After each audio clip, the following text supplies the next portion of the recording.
So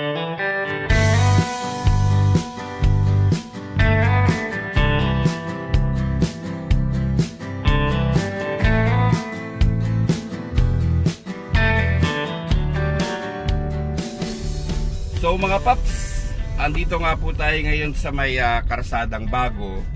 Ngayon nga po papakita ko sa inyo yung isang malapit na magbukas na isang maliit na tulay lang, no? Pero pag-iisipin nga po natin mga paps, is coming dito sa Karsadang Bago ay maaari na nga po tayo dumiretso, no? Nang hindi na nadaan sa Patinding Araw papuntang Aguinaldo Highway, no? So ito nga po yung ating i-vlog ngayon mga paps, yung tulay dyan sa may 3-lane, no? Palabas nga po siya ng 3-lane. Well, bago nga po lahat mga paps, follow nyo nga po kami sa aming Facebook page, yung Progreso Pilipinas, pati na nga rin po yung Metro Cavite and beyond. And also mga paps, no, shout out kay JP at bisitahin nyo nga po yung kanilang restaurant dyan sa may Alabang sa Westgate, no? Yung Tipsy Pig Gastropub. Napakasarap mga paps ng mga pagkain. Syempre kung gusto nyo uminom doon, masarap din uminom doon mga papi. Anyways, itong sa kaliwa natin, dito yung Lijan. Itong sa kanan naman, ito yung Hamilton Place, no? At yung pakaliwa dyan mga paps, dyan yung Berita. And also mga paps, yung sa harapan natin mukhang kiniklear dyan. I'm not sure lang mga paps, pero mukhang may tatay yung subdivision. Pero kung mapapansin nyo, merong box culvert na kinakabit. Senyalos nga po yan na maaari nga pong palaparin na yung kalsada dito, no? And talking about Berita Bridge, dun nga po yung sa likod natin, which is napakalaking bagay nga rin po, no, sa mga Imusenyo, dahil pag ginamit nyo nga po yun ay dire-diretso na nga po kayo hanggang Bayan Luma, no? So halos lahat nga po ng alternate routes ay ginagawa na nga po ng ating pamahalaang lokal, nang sa ganun ay mabawasan na nga po ang mga volume ng sasakyan sa mga major roads, lalo na nga po dyan sa Patinding Araw mga paps, na napakatindi na nga po ng traffic dyan, especially pag may pasok, no? So ito mga paps, no, medyo nalalapit na tayo dun sa ating Pakay na maliit na bridge nga patawid ng Julian River para nga po makalusot ng 3-lane 3 mga papi ang lulusutan niya. Then syempre papakita ko rin sa inyo yung tagos niya papunta ng Aguinaldo Highway.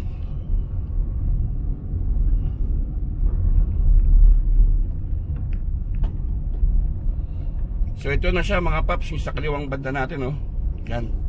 Pasukin natin mga papi nang sa ganun makita nyo nga yung structure nitong ginagawang tulay dito. Ito mga papi, yan. Yan yung may harang dyan mga paps. Ang labas nyan ay sa 3-lane na, no?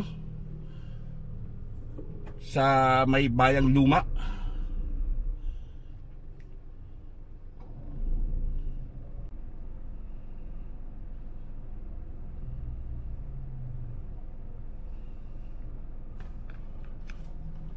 Okay, so mga paps, yun nga, no? Actually, ngayon palang araw na ito, nilalagyan na siya ng poste ng ilaw, oh. Yan, nakikita nyo naman po mga papi, ano? And ang agreement pala dito is parang sa Berita mga paps, parang open lang siya, may certain hours na open siya, no?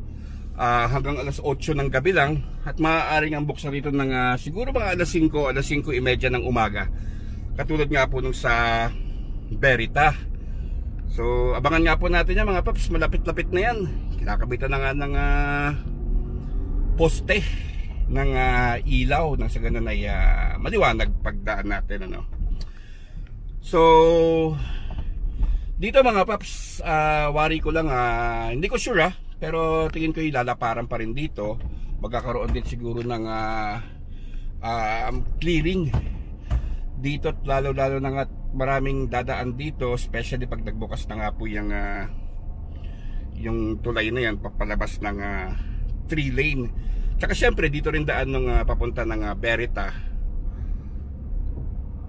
Palabas nito, Paps, patindig araw, pero tayo ipapakita ko pa sa inyo, no, dito sa video natin kung saan siya mismo lalabas, at kung paano rin na tumagos ng Aguinaldo Highway, no? So papakita ko po sa inyo yung mga papi ng buong buo. Well, ngayon maganda ang daloy ng traffic dahil na nga rin po sa bakasyon ng mga tao. At by the way mga paps, Merry Christmas nga po pala sa inyong lahat, and Happy New Year na rin mga papi. So maraming salamat nga po sa lahat ng mga suportang binibigay nyo, no, sa panonood ng ating mga video dito nga po sa mga proyekto ng Cavite. Again mga paps, follow nyo nga po kami sa Facebook, Progreso Pilipinas, pati na nga rin po itong Metro Cavite and Beyond. So dito mga papi, isipin nyo, halimbawa may pasok, bago ka makalabas ng patindig araw dito ay aabutin ka talaga ng siyam-siyam. Sabi ko nga, maluwag ngayon dahil na rin sa walang pasok at nakabakasyon nga po ang halos lahat ng tao. So isa nga po sa mga proyekto ni ating mayor dito, si Mayor AA, is mukhang binubutasan nga po yung mga subdivision, no? Parang nabanggit ko nga dati, para siyang katulad ng mga friendship route, solidarity route, no, na sa subdivision dumadaan. So ganoon na nga rin po yung konsepto dito sa Imus. Malaking tulong nga po to mga paps. Though for sure hindi mawawala yung mga sentimento ng mga homeowners, no, lalo na private yung kanilang subdivision. Nandiyan na nga yun mga paps, no, meron po yung mga certain feedbacks. Yung dito nga po sa house lot, yung sa gawing kanan natin, ginagawa po yan mga paps, no, from Aguinaldo Highway din, palabas ng Sarial, no, at dadiretso pa nga po yun palabas ng Anabu Coastal. So antayin lang po tayo ng mga progress doon, i-update nga po natin yan maybe next year. Malapit na naman po ang 2024 mga papi. Okay, so yung description or link ng vlog natin sa dito sa Berita at sa Diversion Road dito sa gawing kanan natin ay ilalagay ko na rin din sa sa description box. So ito mga paps, bayan luma na, no.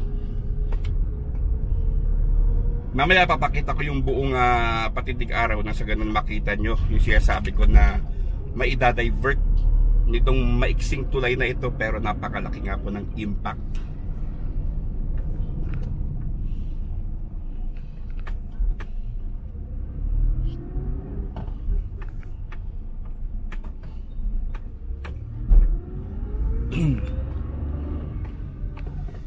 Ito mga papi, pa 3 lane na tayo. So dito nga po lalabas yun, no, sa 3 lane 3.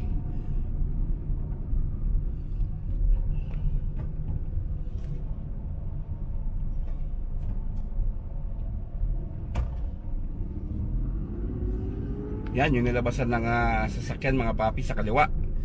Yan po ang labas nung tulay na yon, no? So subdivision na nga po yung may di ba nakita nyo kanina may nakaharag na bakod na yero. Dito po ang labas nun mga papi sa 3 lane. May school din dito mga paps, yung La Trinidad Academy.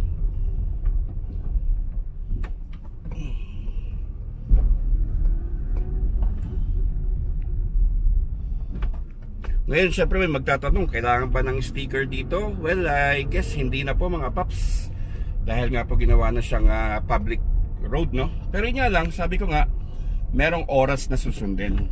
Siyempre kailangan pa rin ng or importante pa rin yung privacy, no? Lalo na dito nga po sa mga private subdivisions. Yung sa Verita meron hanggang alas 8 no? Yung sa Lijan din, so hanggang alas 8 ng gabi nga lang din po yung operational hours nun.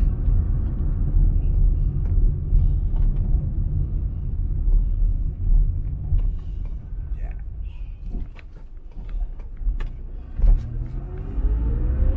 Hindi na tayo nagpalipad ng drone mga paps. Mas gusto ko yung binabaybay natin para makita nyo nga, no?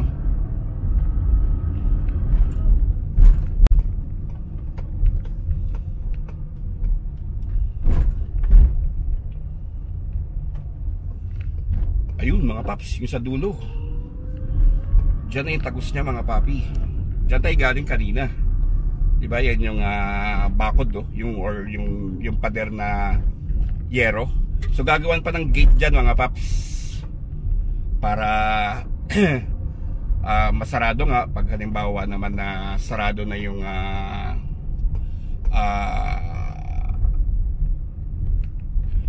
tulay, no? Diyan. Okay, so ikot tayo mga paps, no? Palabas na tayo ulit na 3 lane. Ngayon naman ay papakita ko nga sa inyo yung kanyang labas papunta ng Aguinaldo Highway.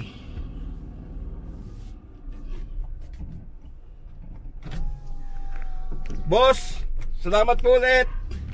Ingat.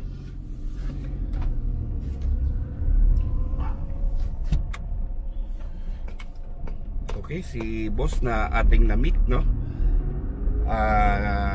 Salamat po sir sa palagiang panonood ng ating mga vlogs about dito nga sa mga kalsada, no? Ng Cavite, yung mga road networks. So naisip ko rin mga paps, no? Sa dami ng road networks dito sa Cavite at sa dami rin ng development, at least humahabol yung no? Yung mga kalsada. Kasi normally mga paps, sa isang magandang urban planning dapat ay kalsada muna bago ang developments. Kadalasan nga po yan nangyayari ay developments muna bago lagyan ng kalsada. Kaya nagkakaroon ng mga matitinding issue tulad ng mga right of ways, no? So far naman dito sa atin sa Cavite, no? So yung sa dami ng road networks na nakapaligid sa mga township developments ay goods na rin. Maswerte nga ang Cavite dahil malawak pa, no? Yung ating mga lupain dito, no? So kayang-kaya gumawa ng mga road network.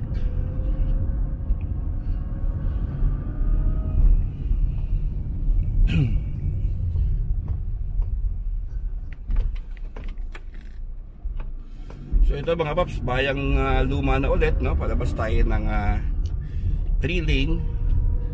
Ngayon naman, gagawin natin ay papasok tayo ng isa pang subdivision, yung Plaridel. Yun na po yung dire-diretso na hanggang Aguinaldo Highway mga paps.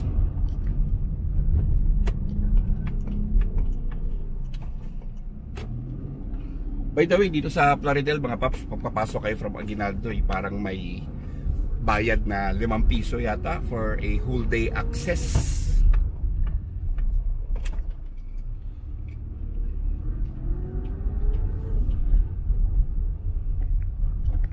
Ito, sundan nyo lang diadaanan natin mga paps. Madali lang naman matuntun yung pa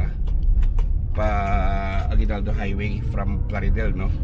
Or kahit na coming from dun sa bridge na yun, ano? So dire-diretso nga lang po yun. Diretso na rin kayo ng Aguinaldo Highway. Sabi ko nga, yung volume ng mga nadaan dyan sa Patindig Araw, coming from Nia Road, Karsadang Bago, no? Ay mababawasan na nga po. Dyan na dadaan, no? Sa tulay na yan, or doon naman sa Verita Bridge. So ang dami na nga po nating alternate option na dadaan nga po sa mga pribadong subdivisions.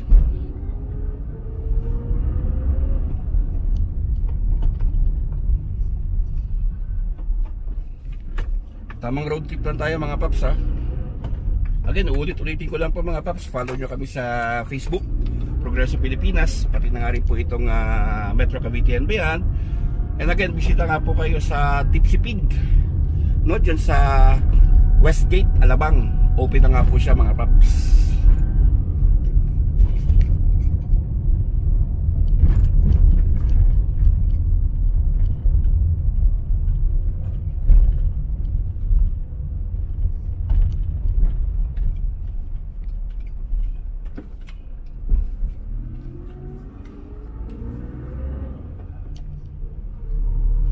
So, malapit na tayo sa exit mga papi.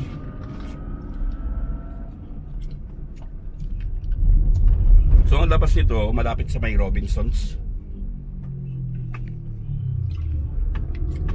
And talking about Robinsons mga paps, magkakaroon din ng butas dyan, somewhere dyan sa malapit sa Robinsons, no?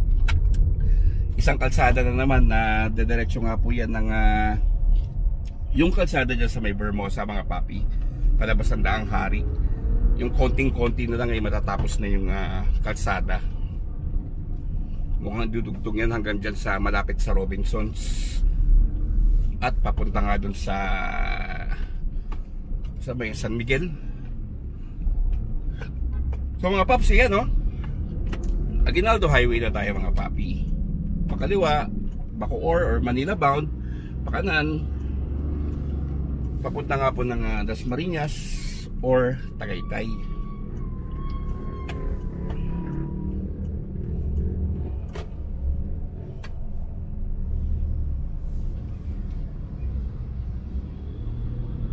Yun no, di ba mga paps, isipin mo galing ka ng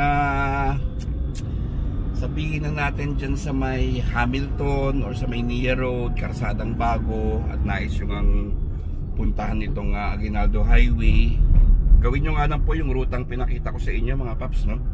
Pag nagbukas na nga po yung maiksing tulay na yon,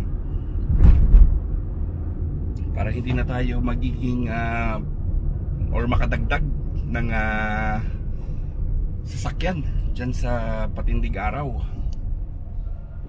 Yung sinasabi ko mga paps, yung sa Anabo Coastal naman, dyan sa Houseland, sa may tabi po ng Chowking, no? Kakanan lang po kayo dyan. Subdivision din po yan na ginagawa na nga po yung kalsada nya.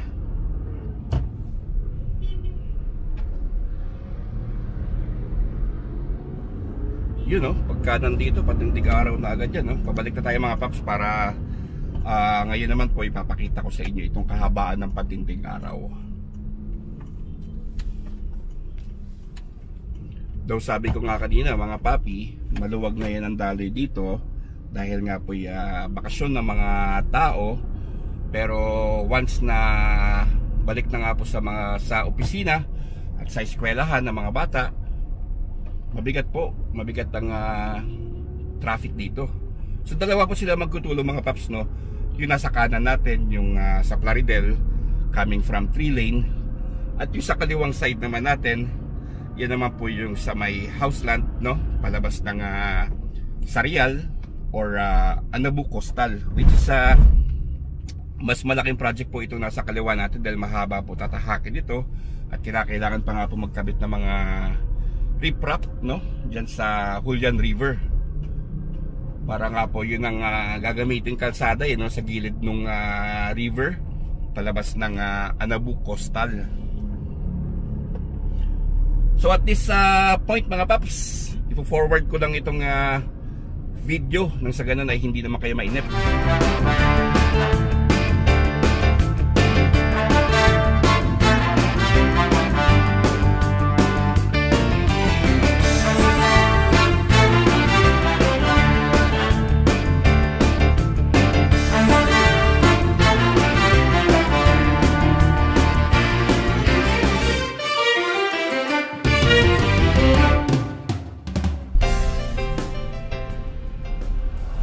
So mga paps, dito nga po sa area na ito mga paps sa kaliwa, oh. Yan yung sinasabi ko sa inyo, yung isang diversion road palabas ng Anabu Coastal or palabas dun sa Houseland, no. So na-vlog na nga rin po natin yung mga papi. Medyo malatagalan yan dahil mahaba-haba yung proyekto na yan mga paps.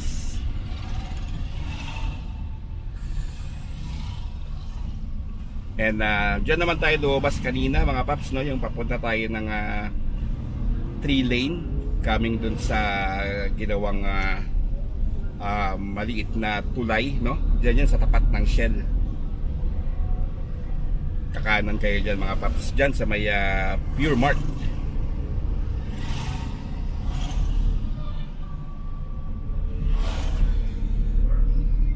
So forward ulit natin mga paps.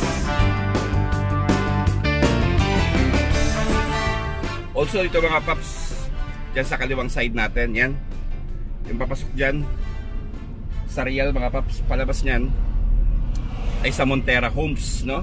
Isang private subdivision nga rin po yun na lalabas ka naman ng Malagasang. So dito nga mga paps, approaching Bukandala Kanto na tayo, yung may Jollibee. Dito matindi ang build up dito mga papi, lalo na kung sasabay pa ang mga estudyante pag halimbawa labasan na nila. Normally nangyayari yan ng mga alas 11 hanggang alas 12. Napakatindi po ng traffic dito mga paps. Kaya nga po ginawa yung mga alternate route na yun, no? Para ma-decongest nga yung volume dito. Ito yung Bukandala Kanto na tinatawag mga paps. Pag tayo kakaliwarian, yan nga po yung Malagasang at pakanan, papunta nga po yan ng Karsadang Bago or SM Center Imus, no? And pag diretso, which is one way yan mga paps, pero dati bukas yan, papunta ng Imus Boulevard. Yan. So ito po yung kalsadang Patindig Araw, kung saan dinivert nga po, no, ng dalawang magkabilang projects para mabawasan na nga yung volume dito. Ito, Bukandala Kanto na mga papi. So hanggang doon lang po update natin mga paps. Ingat po kayo palagi. God bless. Siyempre alam nyo na. Thank you!